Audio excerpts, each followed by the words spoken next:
अस्सलाम वालेकुम। खबरनामे में आपका खैर मकदम है। आइए पहले नजर डालते हैं सुर्खियों पर।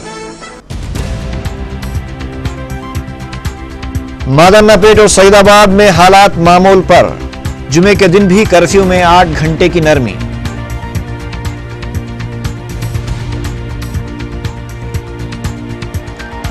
बारह मई को एमसेट, 26 अप्रैल से हॉल टिकट्स की इजराई और 25 मई को नताइज।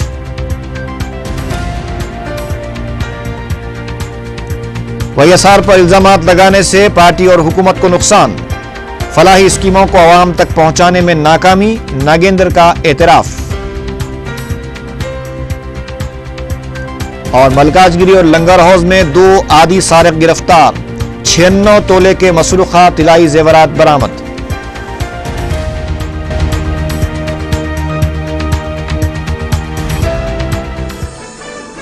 और अब खबरें तफसील से।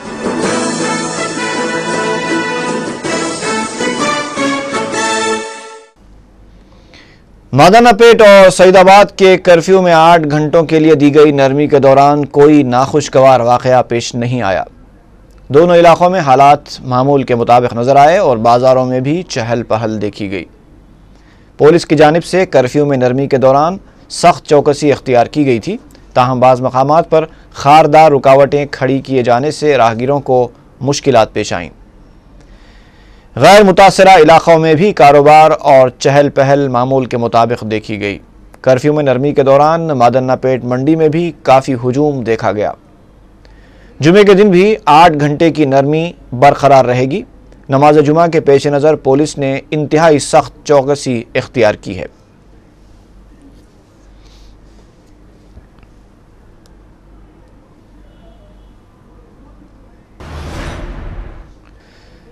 शहर में अशरार की जानिब से अमन की फ़िज़ा को मुतासर करने की कोशिशें हुनूस जारी हैं। सुबह में बाज़ अशरार ने मुगलपुरा में वाक़ एक मंदिर के पास गोश्त फेंका, जिससे हल्की कशीदगी पैदा हो गई थी, लेकिन फ़ौरन पुलिस मकाम वाक़या पहुँच गई और आसपास के इलाक़ों में पेट्रोलिंग में शिद्दत पैदा कर दी गई। ऐसा महसूस होता है कि शरपसंद हर सूरत में शहर की हमाहंगी मुतासर करना चाहते हैं। इसी मकसद के तहत मजहबी मकामात को निशाना बनाया जा रहा है। मुगलपुरा में पेश आए वाक़े की इत्तला मिलते ही रुकन बलदिया मोहसिन बलाला मकाम वाक़या पहुँच गए। उन्होंने इस सिलसिले में पुलिस ओहदेदारों से बात करते हुए तमाम मजहबी मकामात को निशाना बनाने वाले अशरार के ख़िलाफ़ सख्त कार्रवाई का मुतालबा किया। मोहसिन बलाला ने कहा कि ये एक ही ग्रुप है जो इस तरह की हरकतों के ज़रिए अमन की फ़िज़ा को मुतासर करने की कोशिश कर रहा है। इसके लिए कभी मस्जिद का इंतखाब किया जाता है तो कभी मंदिर का।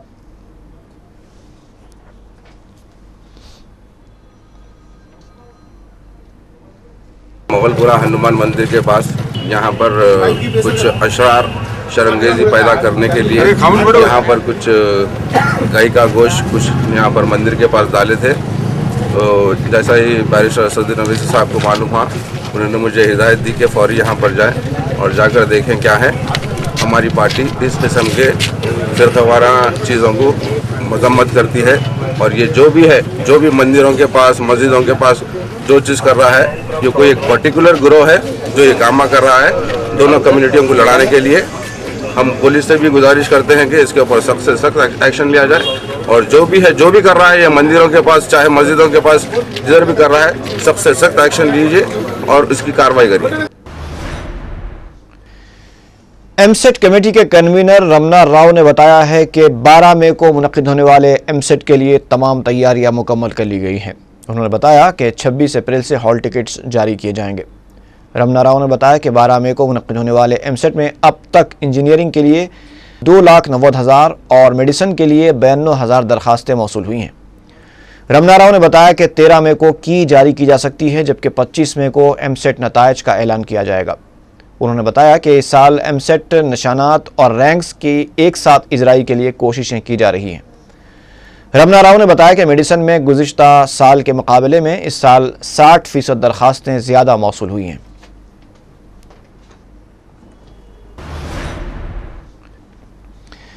15 अप्रैल को होने वाले पल्स पोलियो प्रोग्राम के लिए तमाम इंतजामात मुकम्मल कर लिए गए हैं। सेक्रेटेरिएट में महकमे सेहत के प्रिंसिपल सेक्रेटरी किशोर ने ज़िला हेल्थ ओहदेदारों और बलदी कमिश्नरों के साथ वीडियो कॉन्फ्रेंस मुनक़िद करते हुए पल्स पोलियो प्रोग्राम के दौरान हर मंडल का अहाता करने की हिदायत दी।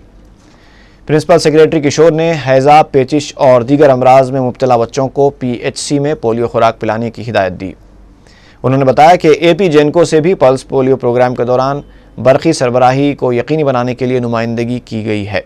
उन्होंने बताया कि पल्स पोलियो प्रोग्राम के दिन ही प्रजापथम प्रोग्राम का आगाज़ हो रहा है और इसमें अवामी नुमाइंदों को भी शामिल किया जाएगा। किशोर ने बताया कि पल्स पोलियो प्रोग्राम के दूसरे मरहले के लिए 63,766 मराकज़ कायम किए जाएंगे। उन्होंने बताया कि इस प्रोग्राम में 1 लाख से ज़ायद मोबाइल टीमें भी हिस्सा लेंगी और IKP के अलावा सेल्फ हेल्प ग्रुप और आंगनवाड़ी वर्कर्स की भी खिदमत हासिल की जाएंगी। And all such groups, isolated groups. So there are about 1864 teams will be visiting them. I'll be also telling what happened last time in the immunization program, how missed out houses and missed out sites, and they have been covered up, mopped up. It took almost 1 week to do house-to-house activity and cover all those places. So now since they are all brought back to the system, you kindly ensure that they are all covered this time. And then the number of PPA booths in urban areas are 11,835, and mostly in Hyderabad, Rangareddy and other urban centers like Vijayawada, Vizag, Warangal. Now PPA booths in rural areas are the things in the summer area, they are all remote and you should take extra precautions carrying water, also cold chain and all that. 44,349 are there. Number of PPA booths in tribal area which we have in the north Telangana tribal areas, we had covered up later in the subsequent 4-5 days the areas which are left out. Kindly ensure that this time proper arrangements are made for those things. 6,597 tribal booths are there. वज़ीर आला किरण कुमार रेड्डी ने इंसानी हमदर्दी का मुजाहरा करते हुए एक माजूर तालिब इल्म को होंडा एक्टिवा स्कूटर फराहम की। कैंप ऑफिस में नुमाइंदगियों की वसूली के दौरान ज़िले रंगारेड्डी के एक माजूर तालिब इल्म P राजू ने जब वज़ीर आला को यह बताया कि वो BCom का तालिब इल्म है लेकिन माजूर होने की वजह से उसे कॉलेज जाने में काफ़ी दुश्वारियां पेश आ रही हैं, तो किरण कुमार रेड्डी ने माजूर नौजवान के मसले की समाअत के बाद ओहदेदारों को 3 पहियों वाली स्कूटर फराहम करने की हिदायत दी और जुमेरात को राजू को स्कूटर हवाले कर दी गई।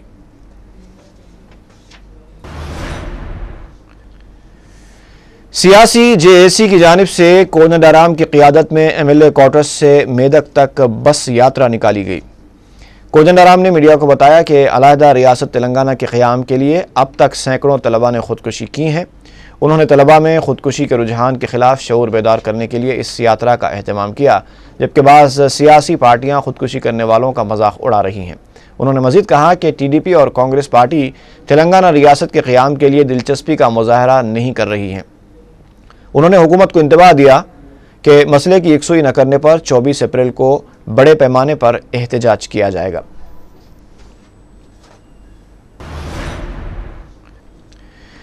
रियासती वज़ीर लेबर D नागेंद्र ने इंतबाह दिया है कि YSR पर इल्ज़ामात लगाने से कांग्रेस हुकूमत और कांग्रेस पार्टी को नुकसान पहुंचेगा। मीडिया से बात करते हुए नागेंद्र ने कहा कि इंतखाबी मुहिम के दौरान YSR की तस्वीर के इस्तेमाल करने या न करने का फैसला वज़ीर आला और कांग्रेस की मरकज़ी क़ियादत करेगी। उन्होंने कहा कि वज़ीर आला किरण कुमार रेड्डी ने पहले ही ये हिदायत दे दी है कि YSR को तनकीद का निशाना न बनाया जाए। उन्होंने सवाल किया कि YSR का ख्वाब था कि राहुल गांधी को 2014 में वज़ीर आज़म बनाया जाए, क्या जगन मोहन रेड्डी अपने वालिद के ख्वाब को पूरा करेंगे? नागेंद्र ने यह भी सवाल किया कि आखिर जगन मोहन रेड्डी की पार्टी का मंशूर क्या है। नागेंद्र ने कहा कि जगन मोहन रेड्डी ने न सिर्फ कांग्रेस पर तनकीदें करने के लिए YSR कांग्रेस का क़याम अमल में लाया, उन्होंने इस बात का एतराफ़ भी किया कि हुकूमत की फलाही स्कीमों को आवाम तक पहुँचाने में नाकामी हुई है। नागेंद्र ने कहा कि YSR ने कभी तेलंगाना की मुखालफत नहीं की थी और उन्होंने इस सिलसिले में भी जिद्दोजहद की थी। उन्होंने नौजवानों से खुदकुशी न करने की अपील करते हुए कहा कि जल्द ही इस सिलसिले में फ़ैसला लिया जाने वाला है। అందుకనే మేము చెప్పడం జరిగింది, జగన్ ఒక్కసారి గుర్తు చేసుకో, వైఎస్ రాజశేఖర రెడ్డి గారు బతుకున్నప్పుడు ఆయన చివరి కోరిక 2014లో రాబోయేటువంటి ఎన్నికల్లో ఈ రాష్ట్రంలో కాంగ్రెస్ పార్టీని అధికారంలో తీసుకొచ్చి దేశంలో మరి అదే విధంగా భారతదేశ ప్రధానిగా రాహుల్ గాంధీ గారిని చూడాలనేది ఆయన చివరి కోరిక, చివరి కల కూడా. ఆ కల నెరవేర్చకుండానే నువ్వు ఈ రకమైనటువంటి పార్టీ పెట్టుకొని నీ సొంత ప్రయోజనాల కొరకు ప్రయత్నం చేస్తున్నావు తప్ప कांग्रेस के रुकने कौंसल पी वेंकट राव ने शिकायत की है कि जिंदगी भर अवामी खिदमत के बाद भी उनके साथ इंसाफ नहीं हुआ है। मीडिया से बात करते हुए वेंकट राव ने कहा कि इस नाइंसाफी के बावजूद उन्हें कोई तकलीफ नहीं है, क्योंकि वो समझते हैं कि कांग्रेस ही उनकी जिंदगी है और उन्हें कांग्रेस के सिवा कुछ दिखाई नहीं देता। वेंकट राव ने कहा कि वो मरते दम तक कांग्रेस की खिदमत करते रहेंगे। उन्होंने कहा कि कांग्रेस के उसूल सिर्फ कागजी बनकर रह गए हैं, जबकि सेक्रेटेरिएट और गांधी भवन में पार्टी उसूलों पर अमल नहीं किया जा रहा है। కమ్యూనిస్టులు తెలీదా? కమ్యూనిస్టులు తెలియకుండా నాకు తెలియదా? చంద్రబాబు నాయుడు తెలియకుండా నాకు తెలియగా? చంద్రబాబు మనుషులుగా ఇందులో ఉంది. నేను రుజువు చేస్తాను, మీరు ఎవరైనా వస్తే.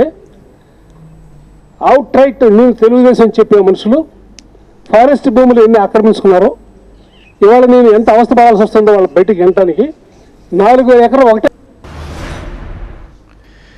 वज़ीर आला किरण कुमार रेड्डी ने गुंटूर में खानगी स्कूल की इमारत के मुनहदम हो जाने से 5 अफराद की हलाकत पर अफसोस का इजहार किया है। अपने बयान में किरण कुमार रेड्डी ने डिस्ट्रिक्ट कलेक्टर को मुतासरा मजदूरों को फौरी तिब्बी मदद फराहम करने की हिदायत दी। वज़ीर आला ने ज़िले हुक्काम को इस वाक़े की तहकीक़ात का भी हुक्म दिया है। GHMC बेरोजगार नौजवानों को रोजगार फराहम करने के लिए हर महीने के इख्तिताम पर जॉब मेला मुनक़िद करेगा। इस मेले से कॉरपोरेट और खानगी कंपनियों की 2220 जायदादों पर भर्ती की जाएगी।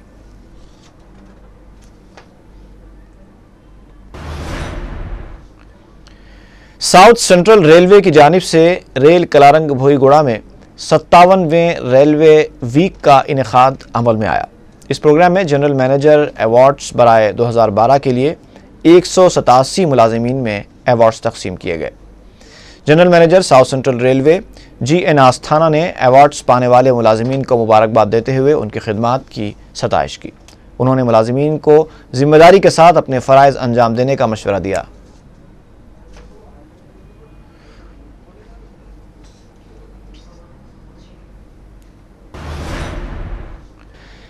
अलहदा तेलंगाना JAC की बस यात्रा के बाद अब बीजेपी 16 अप्रैल से भरोसा यात्रा शुरू करेगी। बीजेपी के दफ्तर में पार्टी सदर किशन रेड्डी ने इस सिलसिले में एक पोस्टर जारी किया। इस मौके पर मीडिया से बात करते हुए बीजेपी युवा मोर्चा के सदर वेंकटेश्वरलू ने बताया कि भरोसा यात्रा का आगाज जिले महबूब नगर के अल्लमपुर से होगा। 26 अप्रैल को ये यात्रा परकाल पहुंचकर इख्तिताम को पहुंचेगी।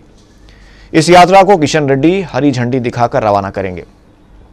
यात्रा का मकसद नौजवानों में खुदकुशी न करने के लिए शऊर बेदार करना है और उन्हें इस बात का यकीन दिलाना है कि बीजेपी ही अलहदा तेलंगाना के लिए संजीदा जिद्दोजहद कर रही है, लिहाजा उस पर भरोसा किया जाए।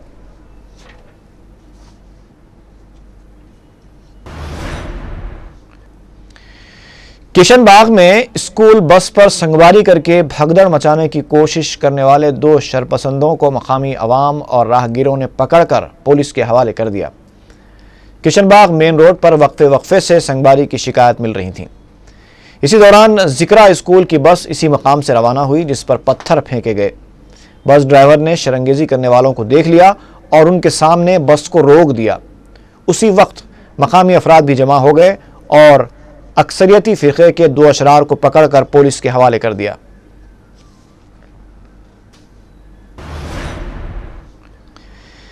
मलकाजगिरी पुलिस ने एक सजा याफ्ता आदि सारिक को गिरफ्तार करके उसके कब्जे से 80 तोले के तिलाई जेवरात और 3.5 लाख रुपए नकद रकम बरामद कर ली।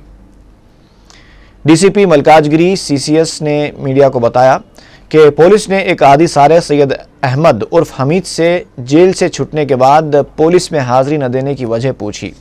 तफ्तीश के दौरान उसने अपने जुर्म का इतराफ़ कर लिया और बताया कि वो साल 2006 से सरक़े की वारदातों में मुलव्विस रहा है।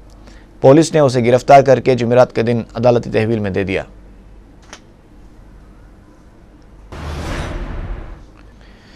लंगर हाउस पुलिस ने एक आदि सारिक को गिरफ्तार करके 18 तोले के तिलाई जेवरात और एक मोटरसाइकिल बरामद कर ली। बताया जाता है कि चारशंबे की शब पुलिस रहती बोली के इलाके में गाड़ियों की तलाशी ले रही थी कि पुलिस ने बड़ा बाजार गोलकुंडा के रहने वाले 34 साला रोडी शीटर इब्राहिम उर्फ बाबा की मुश्तबा हरकतों की वजह से उसे PS ले जाकर तफ्तीश की तो उसने बताया कि वो 8 केसों में मुलव्विस है, जिनमें से 7 लंगर हाउस पुलिस और 1 गोलकुंडा पुलिस में है। पुलिस ने उसके कब्जे से ज़ायदस 5.5 लाख रुपए मालियती तिलाई जेवरात और मोटरसाइकिल बरामद करके उसे जुमेरात को अदालती तहवील में दिया। हमारी इब्राहिम बोलते हैं, हमारा रौली शेख पुराना बहुत दिन से थोड़ा एब्सेंट है। एक गाड़ी में जाते जब हमारा लोग पुलिस इंटरोगेशन करके उसमें 8 केसेस बताया। 8 केसेस में 7 केसेस लंगर हाउस का है, 1 केस गोलकोंडा का है। ये पूरा 18 तुलास का गोल्ड बरामद हो गए। नरिनमेट में एक डाकू चाकू की नोक पर 50 तोले के तिलाई जेवरात लेकर फरार हो गया। बताया जाता है कि विजय नामी एक शख्स की अहलिया घर में अपने एक साला बच्चे के साथ थी, जबकि घर के दूसरे अफराद किसी न किसी काम से घर के बाहर गए हुए थे। कमसिन लड़का खेलते खेलते घर के बाहर चला गया, जिसे देखकर एक नामालूम शख्स ने उसे उठाया और उसके साथ घर में दाखिल हुआ और विजय की मां को चाकू बताकर तमाम जेवरात उसके हवाले करने के लिए कहा, जिस पर खौफजदा खातून ने अपने तमाम तिलाई जेवरात उसके हवाले कर दिए और वो जेवरात लेकर फरार हो गया। इस वाक़े के बाद करीबी इलाकों में सनसनी फैल गई।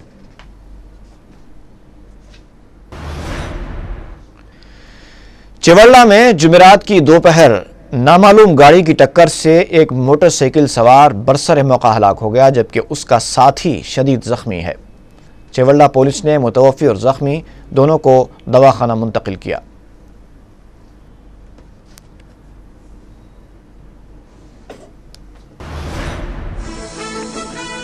और आखिर में एक मरतबा फिर नजर डालेंगे सुर्खियों पर। मादन्नापेट और सईदाबाद में हालात मामूल पर, जुमे के दिन भी कर्फ्यू में 8 घंटे की नरमी।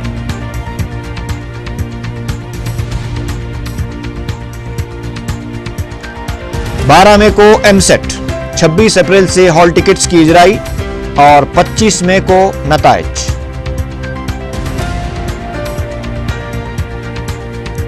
वाईएसआर पर इल्जामात लगाने से पार्टी और हुकूमत को नुकसान, फलाही स्कीमों को आवाम तक पहुंचाने में नाकामी, नागेंद्र का एतराफ।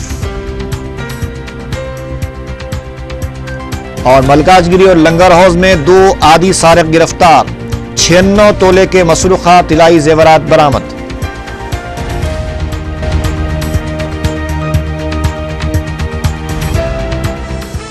इसी के साथ ही आज का खबरनामा यहीं पर खत्म हुआ। इजाजत दीजिए, फी अमान अल्लाह।